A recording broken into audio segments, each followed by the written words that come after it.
I don't really know. I actually don't know those people. I don't know who they are. It's fine. I just want to observe that. Somebody jump up and say, I appreciate it. I actually don't know.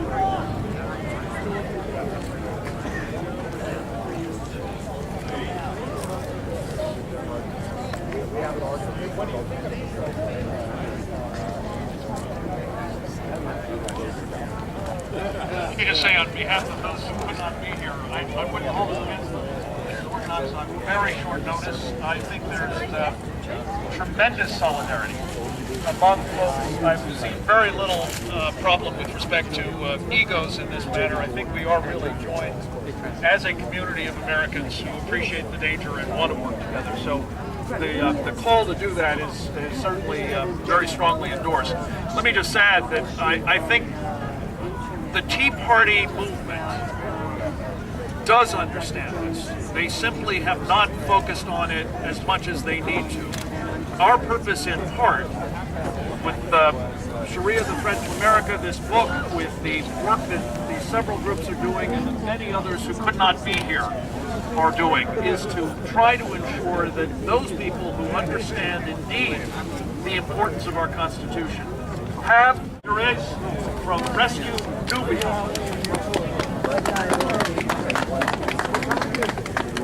My name is Khalid Jires. I'm a member of Rescue Nubia and my name is Khalid Jires. I'm from Nubia, far north of Sudan, a member of Rescue Nubia, co-founder of Nubia Project. Hi everybody. I just want to address one issue what concerns the Nubians. Nubian land in south of Egypt and north of Sudan is under destruction by the Muslims, Arabs, destroying the historical sites of Nubia. Nubian history, as you know, goes back to the early time of Christianity. Pretty much theocracy that's involved with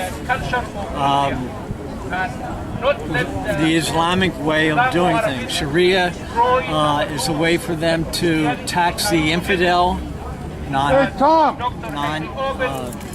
non-Muslims. If a woman is raped, according to Sharia law, she has to have 4 witnesses to prove that she was raped. It's insanity. How many witnesses does it take here in some places? You have to have 2, I think, here. 2. A lot of times, isn't it just my word against your word? Yeah. With a little bit of clinical evidence? Yeah, we have DNA. Well, what does it mean to you to be an American? And I have the right to speak here today, right to freedom, to peaceably assemble, freedom of speech, freedom to worship God in any way that I want to worship Him, as long as it's not stepping on somebody else. Islam is to the fact you have to say Allah Akbar, or they cut your head off. That hasn't happened here yet. I don't know what's happening in Mexico with the heads that are being cut off, but they just got a cleric last week or the week before in a BMW. He was in the trunk of a car, and he got over here because he gave somebody $5,000. I heard it was a homeless person that drove him over here, but they found the guy. I think the American people are the eyes and ears that the FBI and the CIA need. I'm not sure Barack Obama is really for America. Who is he for? Islam. How so? Arabs, they are trying to turn the Nile and the Arabian Nile. He bows to the kings, which I can understand if it's like a greeting, if it's like a handshake like we would do here, out of respect, but if it means you're bowing to someone for the religion, if I was being made to bow to deny my Lord and Savior Jesus Christ, I would be put on the spot. It's like coming down here today. I thought, am I coming down here to a lion's den or a cesspool, or what am I feeding into down here? So what is it? What is it down here? What is it for you? Is it a lion's den or is it a cesspool? Either one doesn't sound very appetizing. All of the above. All of the above. But okay, it's almost like a 12-step program. We are not powerless over exercising our freedoms and changing things that we think need to be changed in the United States. We come to believe that our Constitution was good in the past, and it's good in the present, and it's good in the future. It's been proven, and the further away we get from all that, even people that were in the Congress saying they don't believe, they don't care about the process we have, to do things in legislation. And the president has the authority to have executive orders, and he, I don't know if he prays to anybody. I don't know if he thinks there's any power greater than himself. So you don't think there should be a president who doesn't bow before a god? No, I think somebody should know that they owe something to a power greater than themselves. That that they're not the power, that they are not God themselves. So do you think that a leader should get their message from a higher power? Yes, plus the American people are the higher power too. So you don't think it's a god, you think it's the American people? It can be both ways. George Washington had to weigh his convictions, And what did George Washington believe? He believed in the power of prayer. He believed in freedom. Yes. He believed in a higher power. Yeah. But did he believe in a religion? Some say he was a Mason, which is... Well, he says he was a Mason. Yeah, he's a Mason. If that's What kind do of... Masons do? Our freedom of speech, I think to control the world too. You think they control the as it world? has They been try by to the control it. fire Everybody wants control. Everybody wants a husband and wife fight, and the wife wants what she wants, and the husband wants what he wants. It involves human beings, and human beings are not perfect. So who controls the United States now? If WMAL has its way and The deceiver, the destroyer. In the White House, House, I think he's a deceiver and a destroyer. Get a card from one of the other pastors in the church, and I'll be in touch with him. And the email, right? I mean, so you just get something very specific, because I have a lot of contributions of many troops and the troop support, and that we're going to be here and just did not want to come to these because they were afraid that you would overshadow it, and then they would get discredited vis-a-vis that. That's correct. Yeah, fine. That's fine. Pass it on to them. That is our stand. Okay, Right. thank you for that clarification. Okay, yeah, thank you. Okay. Thank you. Take care.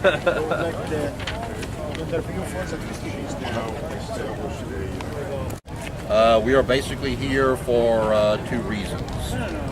Number one, warning. Number two, welcome. We welcome Muslims into our country if they are here legally. They are protected by our Constitution. They have the right to worship, the right to build mosques. We advocate no social or economical disadvantages to them. That is our welcome aspect. Our warning aspect is we expect all Muslims in America to obey, respect, and honor the Constitution of the United States. If they desire to institute Sharia in America, then they are no longer welcome in America. So we wanted to make a very, very clear statement of welcome, but also of warning. Honor, obey, and submit to our Constitution. Honor freedom of speech. Do not try to change it, and you are welcome here. Otherwise, you are not. Do you have any message to the American? Yeah, I think America needs to. They need to wake up. They need to look at what is happening in the Middle East. We need to be very careful that the radical element of Islam does not take over there. I think our government needs to speak out. Our government needs to take a stand. They need to make it very clear that we are not for that. And Americans, they need to stand up. Look what's going on in Europe. And we need to set some things very, very clear. I believe it's very, very necessary that we make that element clear of welcome, but also of warning. Thank you so much. Okay, thank you. Thank you. No, it sounded good, man. It sounded good. Did Captain America vote for Barack Obama? And if not, why? Barack Obama did not make the Tea Party. John McCain made the Tea Party because there's no difference between both political parties. I mean, when the Republican is for immigration and cap and trade and health care, and the Democrats are for it too, what's the difference? And at all the debates, when John McCain literally idolized and supported Obama, how can you have a two-party system when there's one-party issue? It's impossible. So what would be Captain America's solution to our current troubles? Restore our Constitution, restore our love of country. Everybody is here for only one stinking reason: love of country, respect of Christianity, respect of the White House and the whole sanctity of the American system and the way of life. Without the American system, the way of life, without the U.S. Constitution, without Christianity, we have nothing. You take away our family principles of family, God, country, Constitution, we got nothing. We got nothing if you're taking it all away, because a country that stands for nothing dies for anything.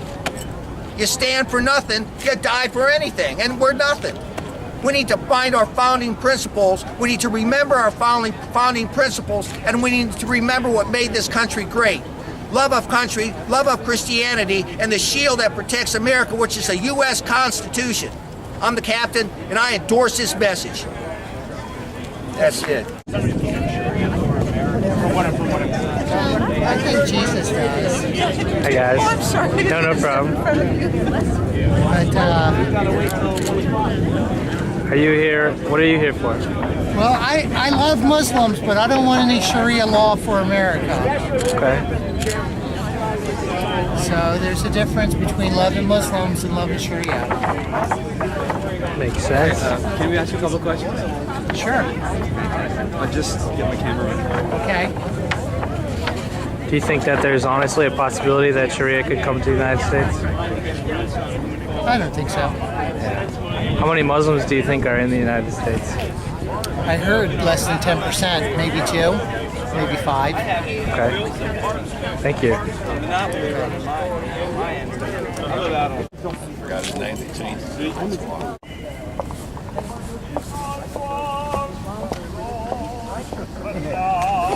Yeah, I would definitely question that as we look around the world and as we look at Muslim-dominated countries.